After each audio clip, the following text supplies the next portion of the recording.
yung joke. Sige na, napadaan lang ako. Bibihis muna ako. Thank you. Mabihis ka na. Hindi ko naman kasi ano ng maraming tao. Hindi tuloy ako nakapag-prepare. Hindi ka pa-prepare niyan, ha? Wala po. Tapos yung nasuot ko, rollerblades. Napakaganda ng iyong sapatos. Ano ba? Hindi naman masyado. Ganda, oh. Ganda ba? Oo. Suit kayo sa C-80 dati. Core commander kasi. Tigas! Pahinga! Paluwag! Paluwag! Ayoko paluwag, pasikip ako dapat. Ang luwag na eh. Kaya dapat pasikip. Daming tao, kitangin na. Kala ko ba walang pera ang Pilipino? Ewan ko, ba't ang dami nila ngayon? Wala raw pera ang Pilipino, naghihirap daw Pilipinas, pero pumunta ako ng mall, ang puta, ang daming tao. Saan mall? Grocery, ang daming tao. Punta ako sa kalsada, ang daming tao. Ang ganito, ang daming tao. Wala naman talagang mahirap. Oo nga. Ang Pilipino talaga mahuhusay, kahit mahirap lang kagawa ng paraan. Tama. Tignan mo ito, putang ina, nakapang-agaw cellphone ko yan, makagimik lang ngayon.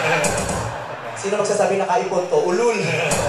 Gago, nang-uumit ka namang hindi iyo. Hindi, biro lang ha, beer nga dyan, beer. Gwapo! Sino? Titingnan mo. Hindi rin naman, huwag mo naman paasahin. Hindi yung maiitin na. Parang sesa. Kaya ang ugali mo, nagbibigay ka ng maling pag-asa. Pag yan umasa at nalaman niyang katotohanan, babalikan ka pa niyan. O, mamili ka. Eto, o si Daddy. Ayan. Sino si Daddy? Ayan. Mas gusto ko na si Daddy. Mas gusto mo niya kaysa Dinay? Hindi niya naman gusto ko eh, mga senior citizen. Putang na, pag bumili ka, matipid, may ID yan. Putang na. Diba? Pag sinupa mo yan, okay lang. Tangin na, bumili kang kondom sa Mercury, libre. Tangin na, may suki card yan. Kaya pala ganyang edad, no? Hindi pwede mang babae. O, di pwede babae, bakla na lang. Kasi yung babae napapagod eh. Ang tagalabasan yan eh. Oo. Diba? Yung bakla matiisin, diba?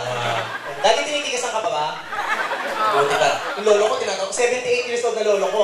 Ang libog pa. Sabi ko, Tinitigasan ang pa libog mo, lo? Tinitigasan ka pa ba? Sabi niya, oo naman. Sabi ko, hindi ka na tinitigasan, not unless nagbabayagra ka. Sabi ko, Viagra ba yan? Sabi niya, hindi, no? Ano ginagamit mo? Lomotil. Oh, pasal niya na. Sabi ko, ba't Lomotil? Gapo ka? Dumi nga, napapatigas niyan eh. Hindi ba? Ay, shit. Alam mo ba? Oo, sabi ko, pero may edad ka na, hindi ka nalalabasan. No? Yung nilalabasan pa to, no? Paano? Wala, pag madaling araw daw, lumalabas siya ng bahay, tapos pinapahamulan niya para bukas. Sorry.